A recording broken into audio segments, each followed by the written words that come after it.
السلام علیکم ناظرین، میں ہوں محمد ضیاء الحق نقشبندی۔ پروگرام اسلام اور میری زندگی کے ساتھ حاضر خدمت ہوں۔ آج ہم نے بات کرنی ہے صحت اور اسلام، کہ اسلام نے ہماری صحت کے بارے میں ہمیں کیا حکم دیا ہے۔ بالکل سادہ سا موضوع ہے، صرف سمجھانے کے لیے آپ کو عرض کرتا ہوں۔ ہماری سوسائٹی میں میرا خیال ہے 3 قسم کے لوگ ہیں۔ ایک وہ ہیں جو کچھ بھی نہیں کرتے، نعوذ باللہ، اور ایک وہ ہیں جو 8 سے 10 گھنٹے کام کرتے ہیں، بہت اچھا ہے، اور ایک وہ لوگ ہیں جو 16 سے 18 20 گھنٹے، اور بعض اوقات ان بیچاروں کو 24 گھنٹے بھی کام کرنا پڑتا ہے۔ صحت خراب ہو گئی۔ ایک وہ ہے جو فارغ رہ کے بیمار ہو رہے ہیں، ایک وہ ہے جو بہت زیادہ کام کر کے اپنی جان کے اوپر ظلم کر رہے ہیں۔ ان تمام باتوں کے جوابات کے لیے ہم نے بڑا اچھا گلدستہ سجایا ہے۔ ہم نے سارے مسائل کے علماء کرام سے پوچھنا ہے کہ ہمیں اختلافات کا تو پتہ ہے، چیزیں ہو گئی، اب آپ ہمیں یہ بتائیں کہ اسلام میری صحت کے بارے میں مولانا صاحب کیا کہتا ہے۔ ان تمام باتوں کے جوابات کے لیے ہم علماء کرام سے بات کریں گے۔ سب سے پہلے ہم ان کا آپ کو تعارف کرائیں۔ ہماری بڑی خوش بختی ہے، ہمارے ساتھ موجود ہیں علامہ سید وقار الحسنین نقوی صاحب۔ آپ کنوینئر ہیں شیعہ شہریان پاکستان۔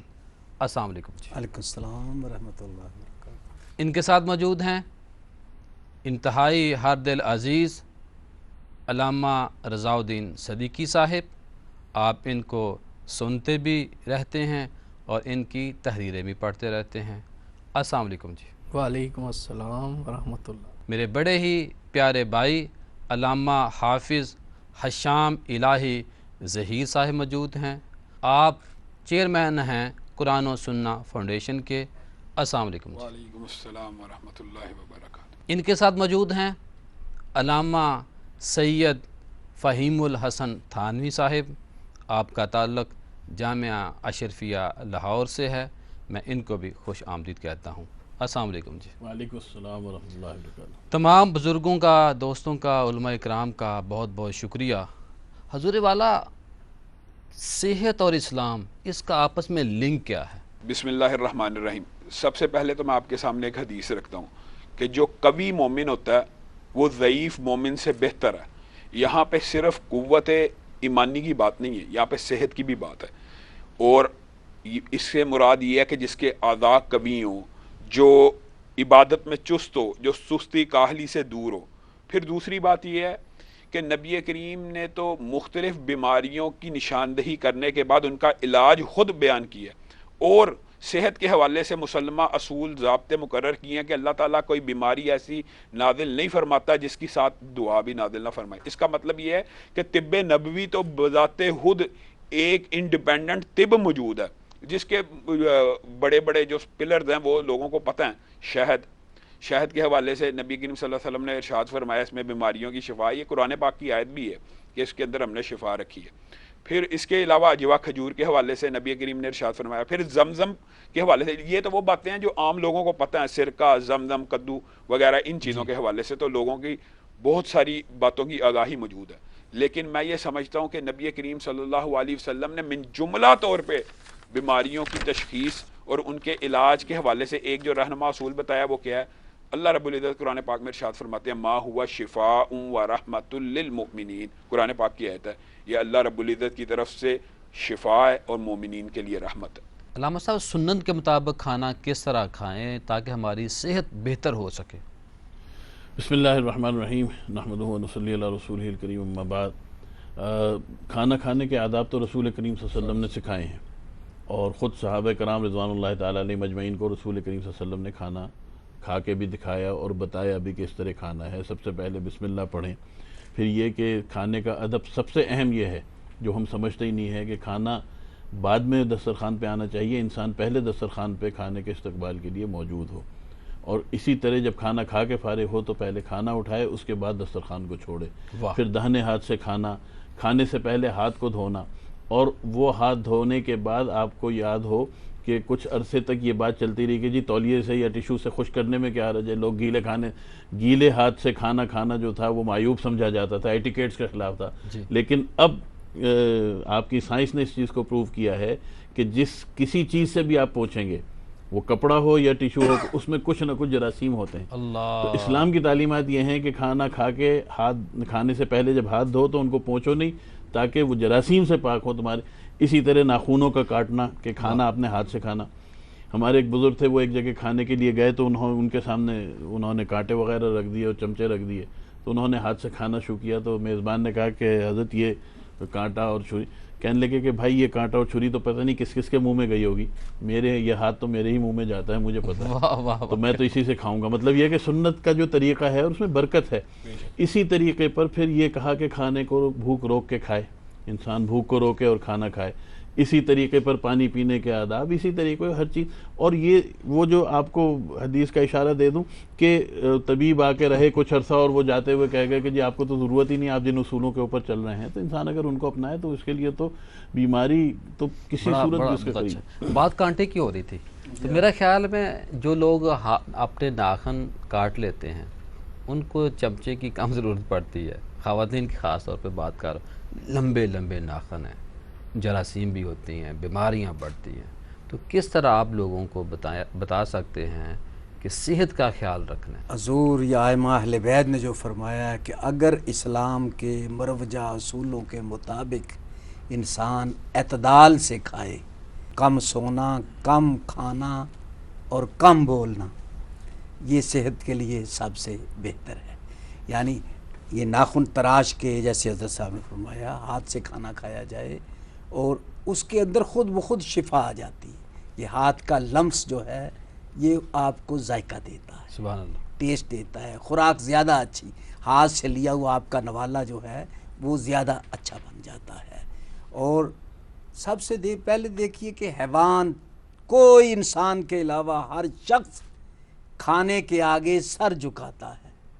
اس اشرف المخلوق کو پروردگار عالم نے خوراک کے سامنے جھکنے نہیں دیا کہ نوالا اٹھے، ہاتھ سے اٹھائے اور سر بلند رکھ کے یہ اس کو کھائے. تو ساتھ فرمایا کہ حضرت علی، بس ایک جملہ آپ کا بڑا اچھا، کہ زیادہ کھانے سے انسان بیمار ہو جاتا ہے، کم کھانے سے ایک بھوکا سیر ہو سکتا ہے. واہ واہ، کیا بات ہے. ناظرین کتنی اچھی باتیں ہیں، اور باتیں وہی ہیں جو کریم آقا صلی اللہ علیہ وآلہ وسلم نے فرمایا تھا کہ جب بھوک باقی رہے، یہ بھوک باقی ہو تو کھانا کھانا چھوڑ دو. ہم کہتے ہیں کہ پیٹ کو جو مرضی ہو جائے، کھانا ختم کرنا ہے. ہمیں ان باتوں پہ غور کرنا چاہیے. جان ہے تو جہان ہے. ہماری گفتگو کا سلسلہ جاری رہے گا. ملتے ہیں بریک کے بعد.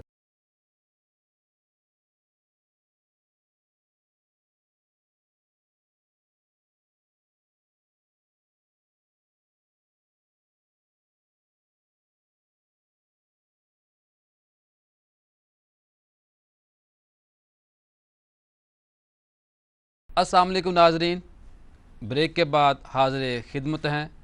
ہم علامہ رضا الدین صدیقی صاحب سے پوچھیں گے کہ وہ ہمیں بتائیں کہ 3 سانس میں پانی لینا اور آج طب نبوی، میڈیکل سائنس، اس تمام چیزوں کے بارے میں آپ کیا فرمائیں گے؟ جی، نبی کریم صلی اللہ علیہ وآلہ وسلم کے معمولات کے حوالے سے اعتدال اور توازن کی بات تو ہوئی. نبی کریم صلی اللہ علیہ وسلم کی پسندیدہ غذاؤں پر اگر آپ غور کریں اور ان کے طریقہ کار پہ غور کریں تو آج طب جس نتیجے پر پہنچی ہے نا کہ ایک معیاری صحت کو ہم کیسے برقرار رکھ سکتے ہیں اور ہمارے جسم کو کن اجزاء کی ضرورت ہے، تو نبی کریم صلی اللہ علیہ وسلم کی سنت کی تعبیر سے اچھی تعبیر کہیں بھی جسم کے لیے نہیں مل سکی. کیا بات. اور یہ میں خوش طبعی سے اکثر کہتا ہوں کہ انسان کو کوئی مرض ہو جائے نا، شوگر ہو جائے، بلڈ پریشر ہو جائے، السر ہو جائے، خدا نخواستہ، تو وہ بڑی شرافت سے خوراک کے اسی منہاج پہ آ جاتا ہے جو سنت اسلوب ہے. تو اگر ہم پہلے آ جائیں تو ہو سکتا ہے کہ ان بہت سی چیزوں سے ہم بچے ہی رہیں. تو آپ دیکھیں جتنے بھی ایک پرہیز کے قاعدے ضابطے آج جدید طب ہمیں بتاتی ہے، اگر آپ اس پہ غور کریں تو وہ بالکل سنت کے مطابق ہیں یا سنت کے قریب قریب ہیں. حضور اکرم صلی اللہ علیہ وسلم کے آپ معمولات میں دیکھیں، پانی پینے کی طرف آپ نے اشارہ کیا. حضور جو کی روٹی پسند فرماتے ہیں، اگر گندم کی روٹی فرماتے ہیں تو ان چھنے آٹے کی روٹی ہے. کیا بات ہے، سبحان اللہ. آپ گوشت میں سبزی ملانا، خاص طور پہ کدو، آپ اس کو پسند فرماتے ہیں. آپ شوربے کو پتلا کرنا پسند فرماتے ہیں. دودھ جب بھی نوشے جہاں فرماتے ہیں تو اس میں پانی ملا لیتے ہیں، یعنی اس کی دہنیت اور پروٹین جو ہے وہ کم ہو جاتی ہے، کولیسٹرول کا اس میں عنصر کم ہو جاتا ہے. تو حضور اکرم صلی اللہ علیہ وسلم پھر جب بعد میں کھجور یا میٹھا جو تناول فرماتے ہیں، تو آپ یہ دیکھیں کہ آج جس تحقیق پہ زمانہ پہنچ رہا ہے، حضور کے سارے معمولات مبارکہ اس سے بہت پہلے ان باتوں کی نشاندہی کر چکے ہیں. علامہ صاحب، ہم اپنے جسم کو کیسے بیماریوں سے بچا سکتے ہیں؟ نبی کریم صلی اللہ علیہ وسلم نے فرمایا کہ آدمی کی کمر سیدھا رکھنے کے لیے چند لقمے کافی ہیں. نبی کریم صلی اللہ علیہ وسلم کی حدیث پہ عمل کرے تو کوئی بیماری نہیں رہ گئی. جس کی طرف انہوں نے اشارہ کیا کہ طبیب پورا ماں رہا، آگے انہوں نے کہا یہاں پہ تو بیماری کوئی نہیں ہوتا، میرا کاروبار کیسے چلے گا؟ آپ کی تربیت اور اسلوب ایسا تھا کہ آپ نے یہ بھی بتلایا کہ لقمے کتنے کھانے ہیں. تو طب نبوی میں اور موجودہ میڈیکل جو طب ہے، اس کے اندر ایک بہت بڑا بنیادی فرق کیا ہے؟ نبی کریم صلی اللہ علیہ وسلم کی طب سے یہ اندازہ ہوتا ہے، نبی کریم علاج بالغذا کے قائل تھے. علاج بالغذا کے قائل تھے، اور پرہیز یا علاج بالغذا ہوگا. جیسے نبی کریم نے اشارہ کیا یہ بیماری ہے کلونجی پلا دو، یہ بیماری ہے سرکہ ڈالنا شروع کر دو. اس کا مطلب ہے علاج بالغذا، جس کی طرف اب موجودہ سائنس بھی رخ کر رہی ہے. یہ جو موجودہ سائنس ہے یہ کیمیکلز کے اوپر ڈیپینڈ کرتی ہے. اخذ تو وہ بھی ہوتے مختلف چیزوں سے ہی ہیں، لیکن نبی کریم صلی اللہ علیہ وسلم ان کی اساس کی طرف لے کے جاتے ہیں، بنیاد کی طرف لے کے جاتے ہیں کہ اگر کسی نے صحت پکڑنی ہے خوراک سے تو اس طرح پکڑے. جہاں تک روحانی بیماری کا تعلق ہے، اس حوالے سے میں بھی، کیونکہ آپ خود دیکھیں یہ روزہ پورے کا پورا جسمانی بیماریوں سے بھی دور کرنے کے لیے آتا ہے، فاسد مادوں کا. یہ سائنس کی تحقیق ہو چکی ہے. یہ جو ہم ایک ماہ بھوکے رہتے ہیں، اس کی کیا وجوہات ہے؟ پھر حجامہ ایک نبی کریم کا اسپیشل علاج کا طریقہ ہے. معراج کے رات میں جب گئے، یعنی صحت کے حوالے سے تو مسلمہ ضابطے اور قوانین موجود ہیں. فرشتوں نے کہا اپنی امت کو حجامے کا حکم دیجیے، اپنی امت کو حجامے کا حکم دیجیے. اب یہ بات بتلائیے کہ نبی کریم صلی اللہ علیہ وسلم نے روح کی غذا بھی بیان فرمائی ہے. وہ کیا ہے؟ کلام اللہ. ہمارے ہاں مشہور کیا ہے؟ موسیقی روح کی غذا. میں یہ کہتا ہوں موسیقی بد روح کی غذا ہے اور قرآن روح کی غذا ہے. سبحان اللہ، سبحان اللہ، کیا بات ہے. ایسا بڑی باتیں آپ نے اچھی کی، اور مجھے میرے ذہن میں آ رہا تھا کہ آپ نے فرمایا کہ لقموں کی بات جب کی، اس پہ بڑی وضاحت ہے کہ بندہ اتنا کھائے جتنا ہضم کر سکے. بالکل بالکل. یعنی کہ بندے کا کام کوئی نہیں، وہ بہت زیادہ کھائے گا بیمار ہو جائے گا. اگر وہ اپنے اتنا سخت کام کرتا ہے، زندہ رہنے کے لیے کھانا چاہیے، کرتا ہے، یعنی کہ بڑا اچھا ہے، یعنی کہ کھانا زندہ رہنے کے لیے کھائیں، کھانے کے لیے نہ زندہ رہیں. واہ واہ.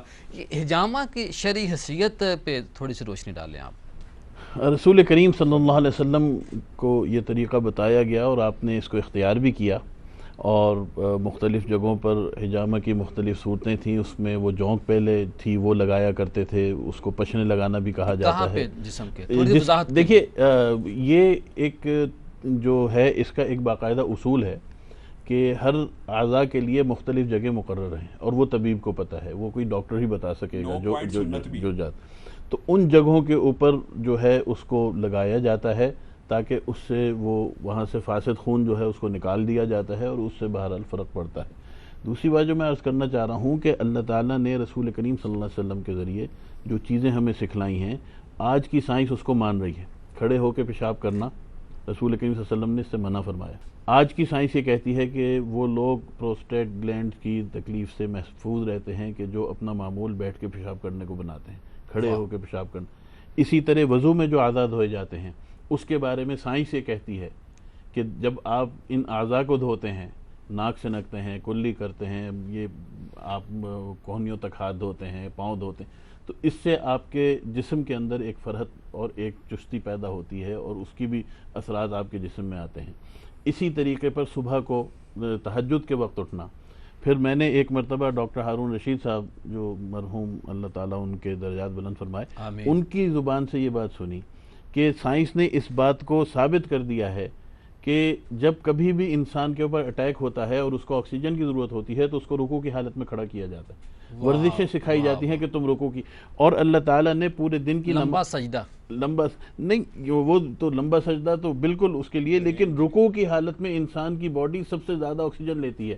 تو انہوں نے کہا کہ سائنس نے اس چیز کو ثابت کیا ہے کہ دن میں جتنی نمازیں ہیں اس میں جتنے رکوع ہیں وہ اس کے لیے کافی ہیں کہ اس کے دن کی جو وہ ضرورت ہے آکسیجن کی وہ اس سے پوری ہو. یعنی یہ عبادات فرائض اپنی جگہ، اللہ تعالیٰ کی اطاعت فرما برداری اپنی جگہ، مقصد اس سے اپنی کہنے جسمانی کا آپ کا صحت. مقصد یہ ہے کہ اپنی صحت اپنی جان کے لیے بھی بندے کو وقت نکالنا چاہیے، بالکل نکالنا ایک نظم بنائے. آپ 9 پوائنٹس کی بات کر رہے تھے، اگر وہ تھوڑی سی وضاحت کے ساتھ نبی بتا دیں. کریم صلی اللہ علیہ وسلم نے اپنی زندگی میں جن 9 مقامات کے پر حجامہ لگوایا وہ سنت سے ثابت ہے. وہ حجامے کی ایک قسم ہے، اور نبی کریم نے حالت روضہ کے اندر بھی حجامہ لگوایا، اور حجامہ لگوانا ہے روضہ نہیں ٹوٹتا. یہ 2 پوائنٹس ہیں، سر کے اوپر پوائنٹس ہیں 2 مختلف بیماریوں کے. اور ویسے جو اب موجودہ طور حجامے کے جیسے انہوں نے وضاحت کر دیا کہ اب پوائنٹس زیادہ ہو چکے ہیں، لیکن سنت سے ثابت 9 پوائنٹس ہی ہیں. میں یہ کہنا چاہتا ہوں ہندو یوگی جو ہوتے تھے نا، جب اسلام بر صغیر میں آیا نا، انہوں نے فجر کی نماز دیکھی تو انہوں نے سمجھا یہ یوگا ہے، کہ یہ اٹھتے ہیں مسلمان، یہ اسی ٹائم پہ اٹھتے ہیں جس ٹائم پہ ہم یوگا کرتے ہیں، اور مختلف وہ باڈی سٹرکچر وہ پوسچرز بناتے ہیں.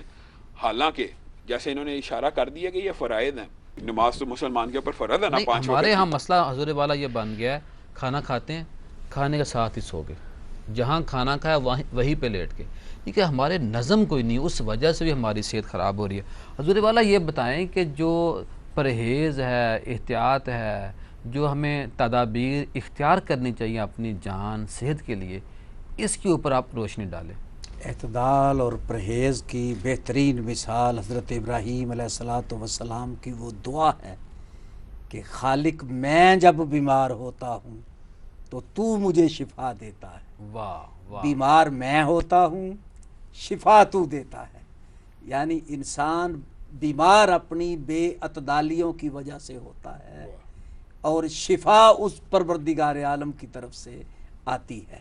تو یہ سب سے بڑی یہ بے اعتدالی جو ہے خوراک کے اندر، بلکہ بہت سارے ایک حکیم نے بھی اور ایک اہل بیت کے امام نے بھی فرمایا کہ اگر یہ کچھ مقامات پہ معمولی بیماری سرکار دو جہاں کو آئی ہے تو وہ دعا کو سنت بنانے کے لیے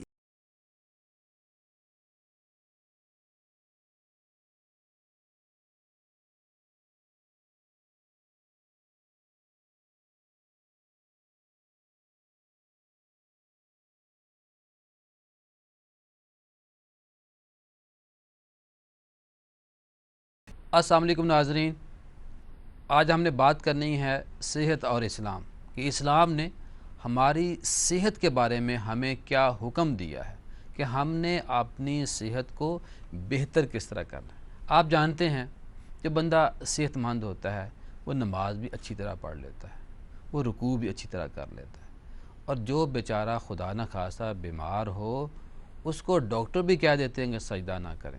تو یہ وہ ساری باتیں ہیں جس کے اوپر ہم نے بات کرنی ہے. علامہ صاحب، کیا آپ رہنمائی فرمائیں گے؟ دیکھیے کہ ابھی نبی کریم صلی اللہ علیہ وسلم کے معمولات مبارکہ کے حوالے سے بات ہوئی، اس میں اعتدال اور توازن کا ایک نقطہ اجاگر ہوا.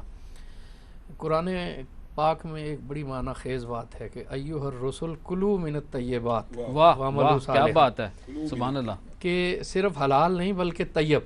اس کا طیب، مطلب ہے کہ وہ چیز کھانی ہے اعتدال بھی ہو اور پاکیزہ چیز ہو، صاف ستھری چیز ہو، اور اس پر ایک عمل صالح کی بنیاد ہے. اس سے حلال بھی ہے کہ ایک چیز اگر حلال نہیں ہوگی نا، رزق حرام ہوگا تو اس پر عمل صالح کی بنیاد نہیں ہوگی.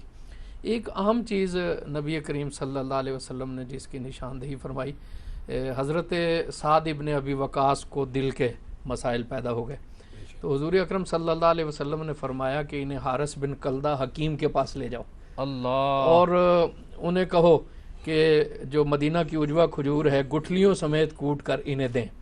دیکھیں، علاج نبی کریم صلی اللہ علیہ وسلم نے تجویز فرمایا، لیکن ایک ماہر کے پاس بھیجا کہ ماہر لے جاؤ، نگرانی، جلدی لے جاؤ. ماہر نگرانی کرے گا کہ خوراک کتنی دینی ہے، کتنے دن دینی ہے، اب ضرورت بھی ہے یا نہیں ہے.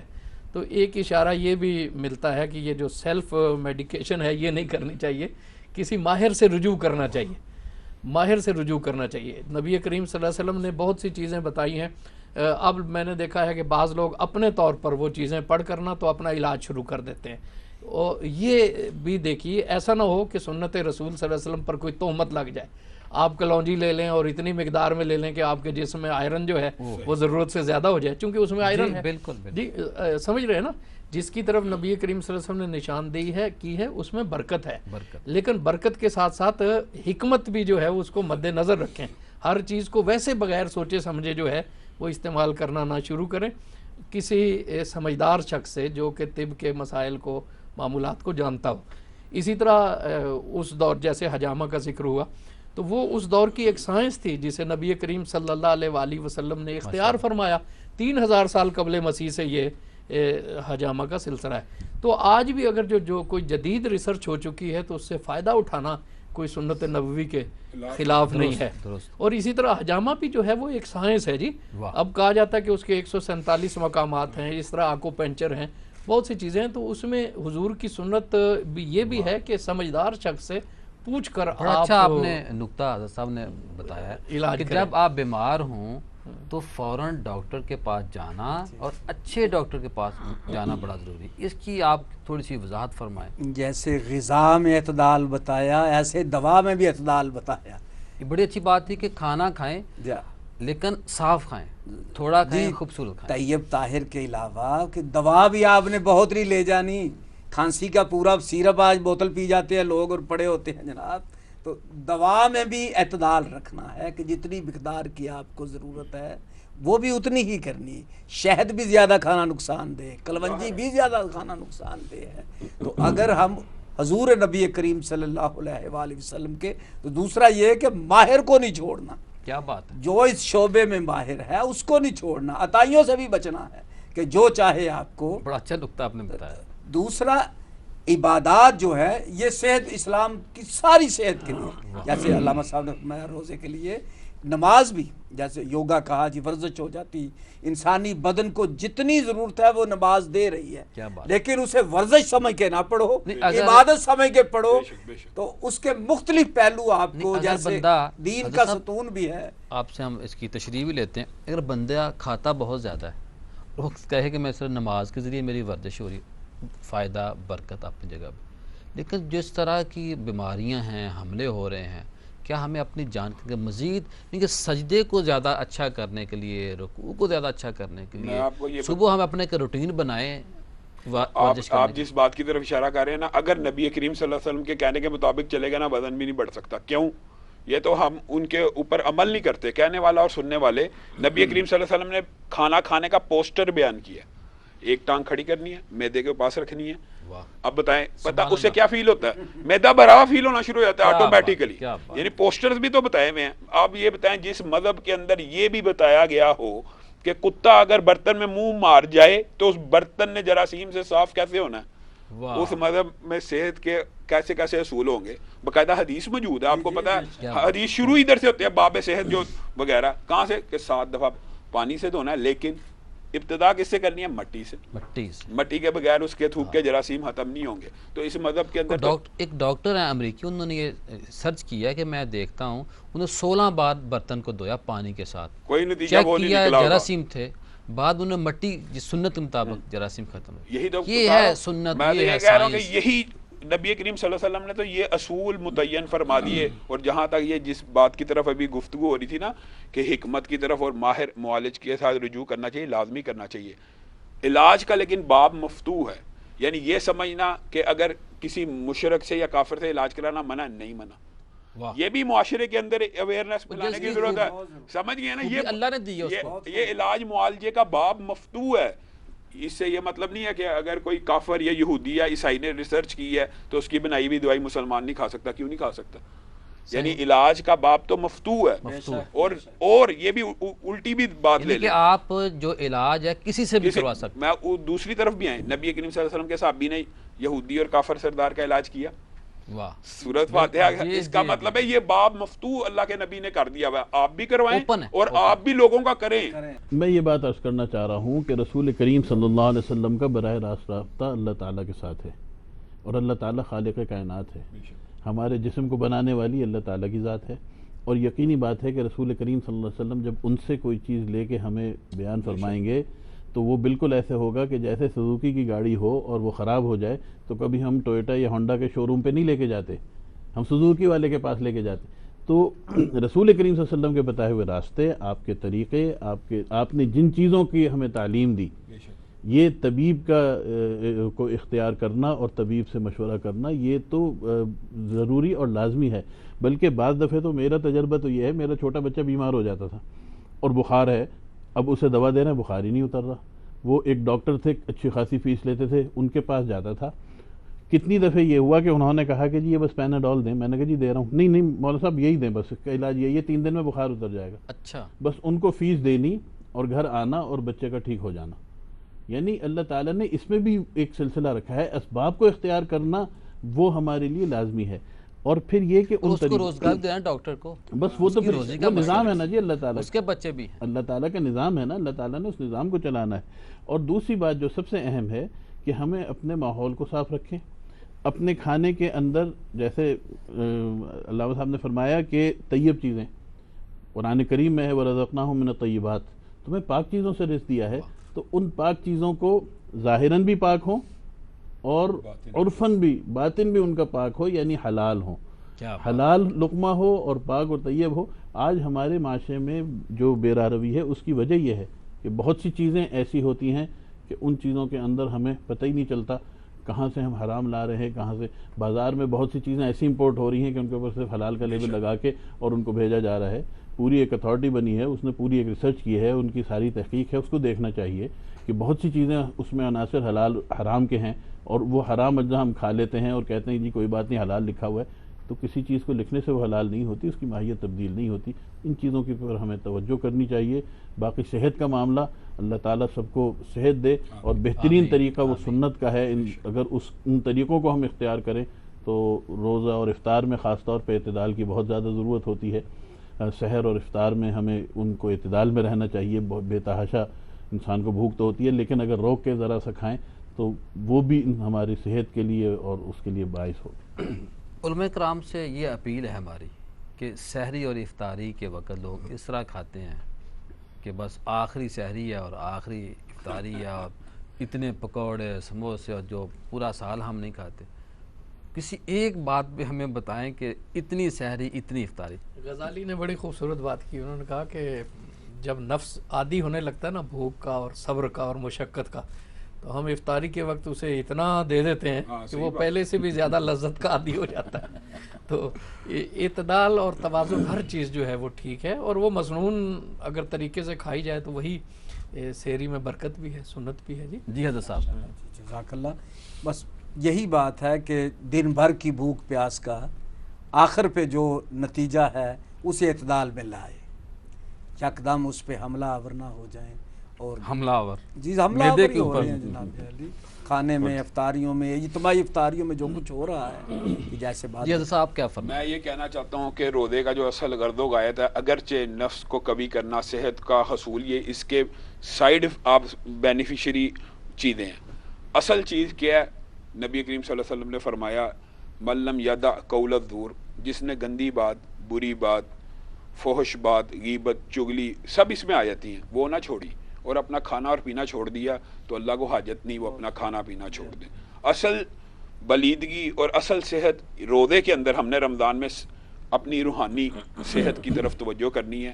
اگر ہم اللہ کے لیے خالص حلال چیز چھوڑ سکتے ہیں تو حرام کیوں نہیں چھوڑ سکتے؟ ڈاکٹر کہتا ہے تو پھر وہ میں کہتا ہوں حلال چیز اللہ کے لیے چھوڑے تو آپ حرام یہ بھی بتائیں کہ کیا اس میں حکمت نہیں کہ ہم افطاری بہت زیادہ کر لیتے ہیں؟ بھوک لگی ہوتی انسان ہے ہم.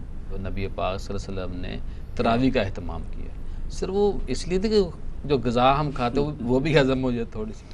بہرحال اس کو اس چیز سے تو نہیں وابستہ کرنا چاہیے کیونکہ یہ تو برداشت کا معاملہ ہے. سارا دن جب آپ نے اپنی بھوک کو برداشت کیا تو افطاری کے وقت اس کی کوئی 20-25% تو اس کو باقی رکھے نا اس برداشت کو. صحیح. اور دوسری بات یہ کہ جہاں تک تراویح کا معاملہ ہے تو میں معذرت کے ساتھ عرض کروں کہ محلے میں سے کتنے لوگ تراویح پڑھنے کے لیے مسجد میں آتے ہیں؟ پہلے دن اگر 10 صفیں ہوتی ہیں تو وہ تیسرے چوتھے دن وہ ایک دو ہی صفیں رہ جاتی اللہ ہیں خیر فرمائے. تو وہ اپنے روٹین پہ آ جاتے ہیں. تو بہر اللہ تعالیٰ توفیق دے کہ ہم تراویح کے ساتھ بھی اور نماز کے ساتھ بھی اپنا جو سلسلہ ہے اس کو جوڑے اور اپنے زندگیوں کو جوڑے، لیکن روزے کی جو بنیاد ہے وہ برداشت ہے۔ اپنی برداشت کو انسان کو بڑھانا چاہیے، اور اس کے اندر جو عدم برداشت کا جو ایک جذبہ ہے اس کو ختم کرنا چاہیے، اور اس کا بہترین مظاہرہ یہی ہے کہ کھانے پینے میں انسان اعتدال پہ آئے۔ بریک کے بعد آج کے ہمارے موضوع کا جو خلاصہ ہے وہ آپ کو پیش کیا جائے گا۔ علماء اکرام نے آپ کی صحت کے بارے میں کیا سوچا ہے، سمجھا ہے، اور آپ سے اپیل کی ہے کہ یہ کام نہ کریں، اپنی جان پہ ظلم نہ کریں، اس کا خلاصہ پیش کیا جائے گا۔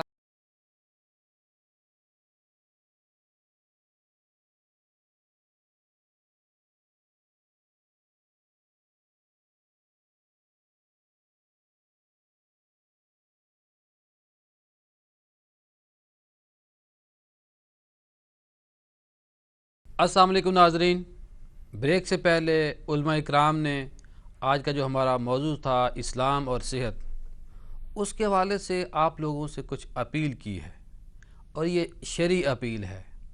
ڈاکٹر حضرات آپ سے کہتے رہتے ہیں، لیکن اس بار آپ سے اپیل کر رہے ہیں علماء اکرام، اور وہ اپیل ہے آپ کی اپنی صحت کے بارے میں۔ علماء اکرام کا کہنا ہے کہ اپنی جان پر ظلم نہ کریں، اتنا کام کریں جتنا آپ کی صحت اجازت دیتی ہے، کھانا اتنا کھائیں جتنا آپ ہضم کر سکتے ہیں، اور اپنی جان کے اوپر زیادہ بوجھ نہ ڈالیں۔ علماء اکرام نے کہا ہے کہ سنت رسول صلی اللہ علیہ وآلہ وسلم کے مطابق کھانا کم کھائیں، یعنی کہ جب بھوک باقی ہو تو کھانا کھانا چھوڑ دیں۔